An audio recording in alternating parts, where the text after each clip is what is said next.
You're the owner of a small business, which means you're also the tech guy, and HR, and personal assistant, and head honcho, and intern. You could use another pair of hands, like the experts you'll find at Verizon Small Business Days, April 21st through 27th. Get a free tech check, special deals, and more. Call 1-800-483-4428 or visit verizon.com/smallbusiness to book your appointment. Verizon Business.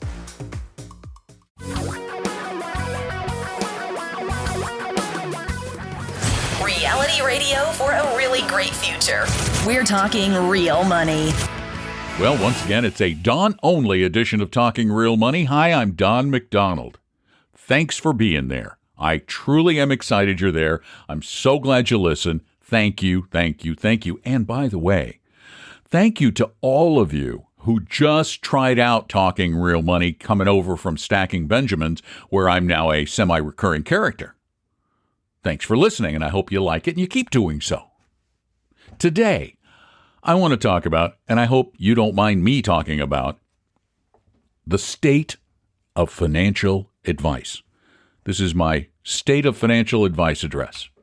And let me tell you, the state of financial advice around the world is pretty pathetic.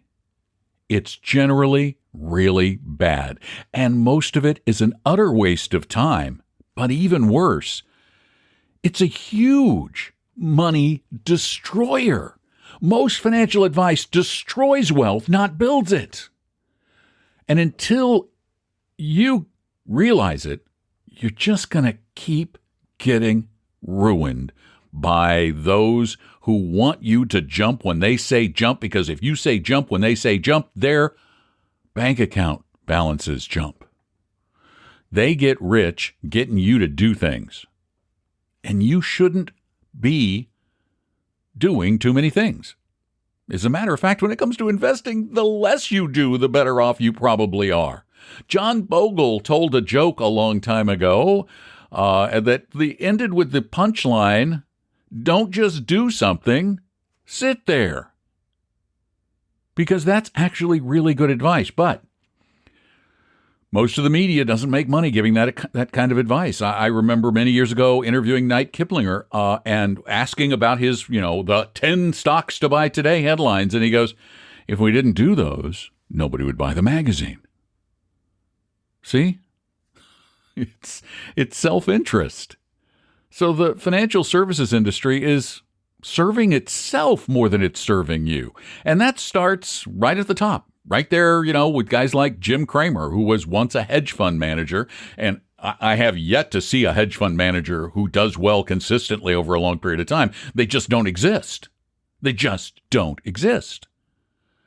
They're the occasional anecdote, but there's no data to support their claims that they can make the market work for you in up markets and down markets. It just doesn't work that way. But Cramer wants you to believe it. A couple of weeks ago, I happened to see online one of his videos, and it was how to spot a market that's reached its bottom, which I know is impossible to do. Now, this episode was right after the stock market took a big dip, so a lot of people were thinking, is this the bottom? So you're probably asking yourself, when is it safe to start bottom fishing? Maybe you started already. Well, that is the question after another hideous day. Dow plunging 346 points, S&P down 1.34%, and the darn nasty NASDAQ. Sell. Nosedive 2.11%. The answer? Well, there are a lot of different ways to spot a bottom. And while a bounce might be in sight, it sure makes sense after all this relentless selling. An actual bottom, it may commit, where you can commit a lot of capital. No, too many stages away to feel on solid ground. So let's go outside the world of dollars and cents and talk about something that we may all understand from psychology class. Yes, let's talk about the 5 stages of stock market grief. We got denial, we got anger, we got bargaining, depression, and finally acceptance. Right now, even after a 6% decline, we still got a ton of denial. And that's just the first stage. People don't want to believe the sell-off is real. The market's been so good for so long, and many newer investors have never seen this kind of pummeling. So the downdraft does seem pretty surreal. Now, you notice what he's about to do here. He's about to usurp another science to help you predict the future. And he's using those 5 stages of grief. And his point is, after everybody has capitulated, everybody says, I hate stocks, I don't want to be there anymore, and they just accept that the stock market is going to stink forever, that is the time for you to buy back in. Well, let me tell you the reality. When the market has fallen for a long period of time, nobody feels like buying stocks yet. What everybody waits for is the signal that they're going to be going back up, and you never get that signal.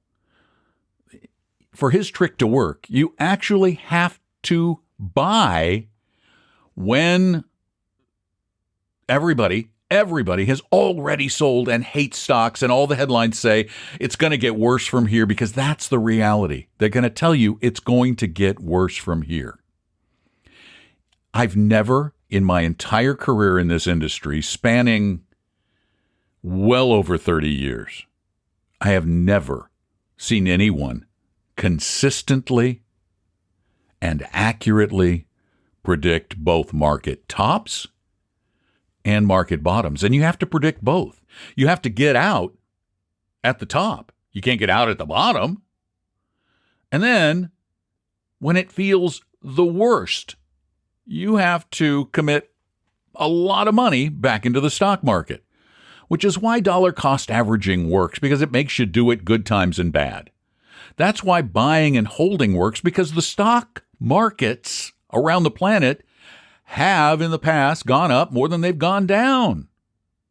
Will they continue to do that? Well, I don't know, but I'll tell you, if they don't continue to do that, you're not going to care where your money is. If the stock markets around the world fall forever, they never go back up, that means we're over as a species. So that advice is not even worth bothering with. Why listen? Plus, he talks so fast. I don't know how anybody can listen to him. People told me I talk fast, but wow, Jim.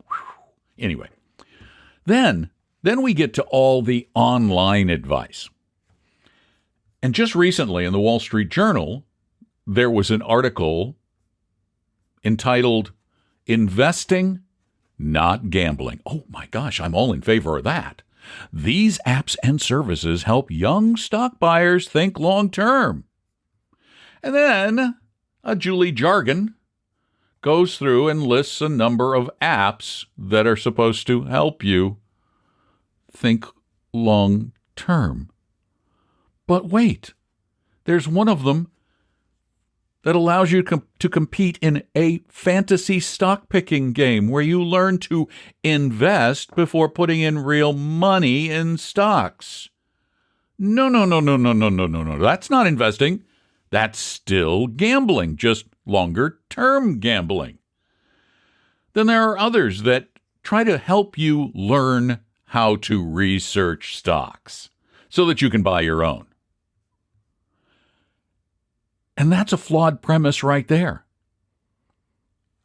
And it's logical that it's flawed. See, this is what I love about real investing, is it's totally logical.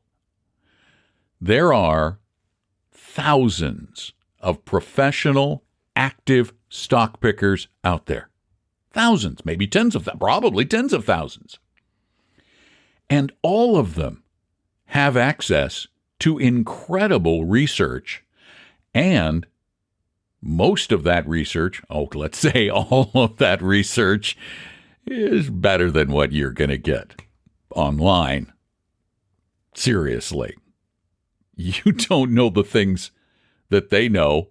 And the reality is that even given the things that they know, there is actual academic research that shows, and it has shown over and over and over and over and over and over. How many times over do we have to show you this? Over and over and over, that actively managed investment vehicles don't work long term.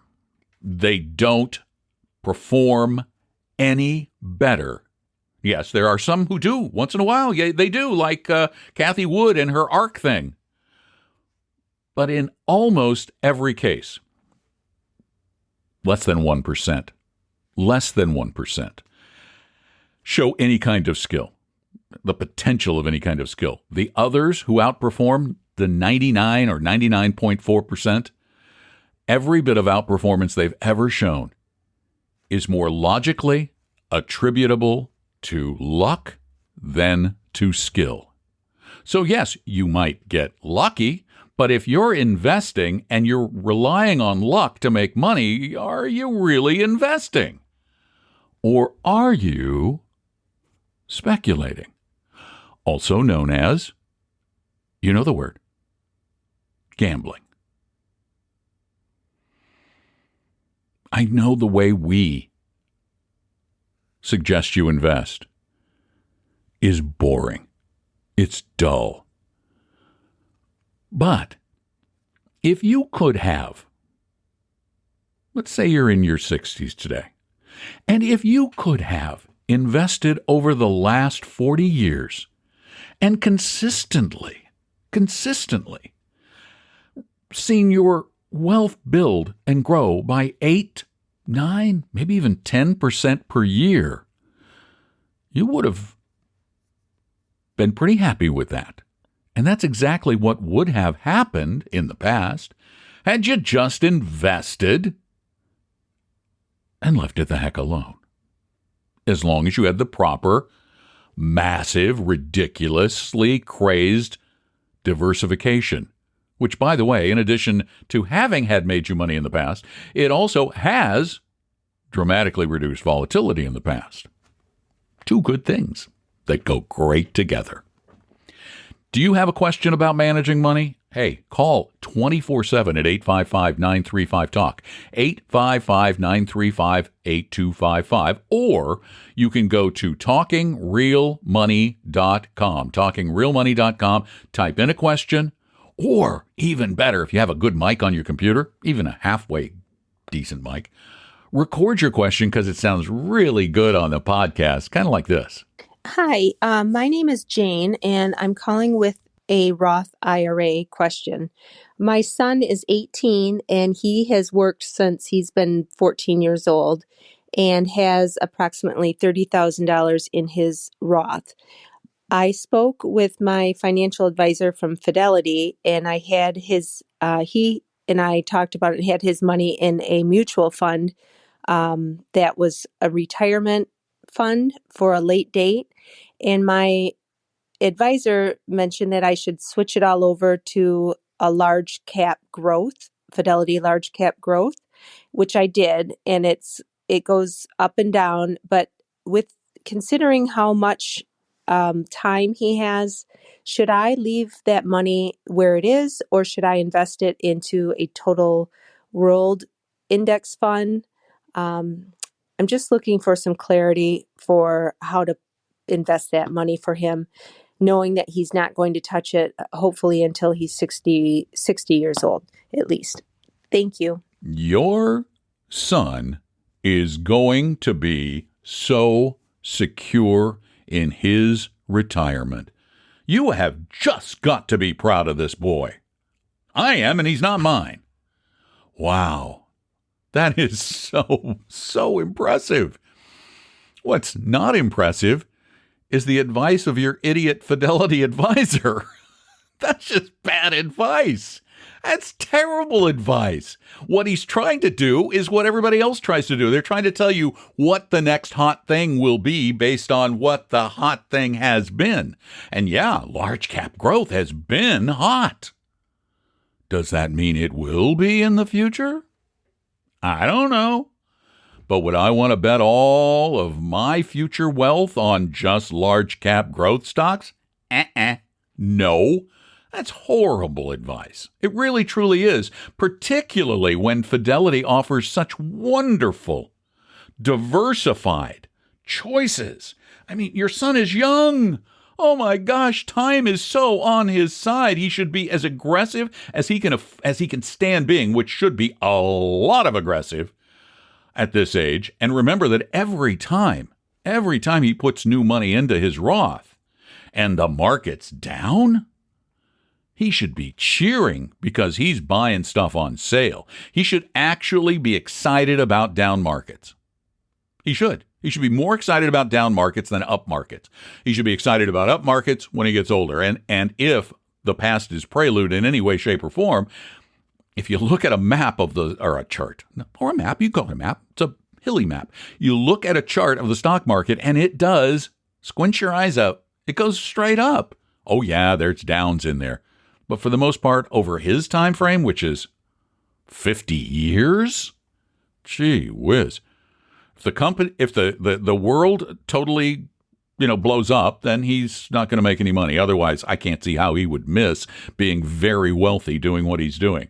And what I would do is go to talkingrealmoney.com, and all you do on the main page is you just scroll down to what the section called popular show topics, and you'll see 3 funds at 3 groups. Now, if you're paying his Fidelity advisor a fee for advice, fire that Fidelity advisor and just use your Fidelity brokerage account. And he should just mix that money almost 50-50 between the Fidelity Total Market Index and the Fidelity Total International Index. They're low-cost funds, massively diversified.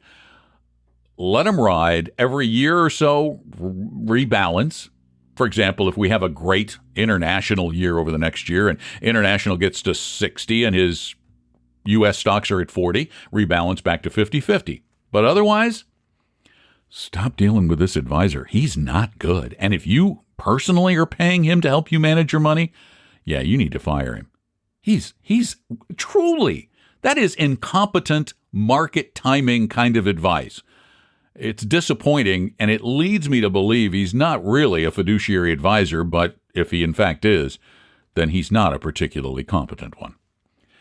Send in your questions at talkingrealmoney.com or give us a call at 855-935-TALK, 855-935-8255. And if your question is more involved than the last one, if you've got a really complicated portfolio, you've got statements laying around, you're doing your taxes and you're looking at all these statements and going, I'm so confused about what I own.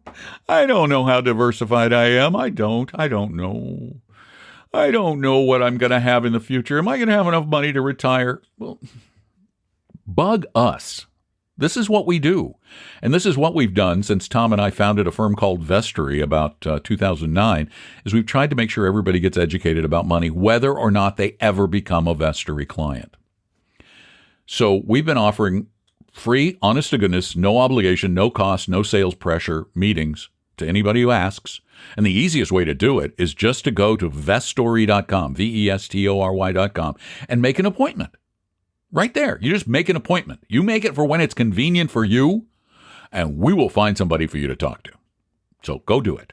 Or call us at 800-386-3004, or call the podcast or the radio show at 855-935-TALK, or visit talkingrealmoney.com.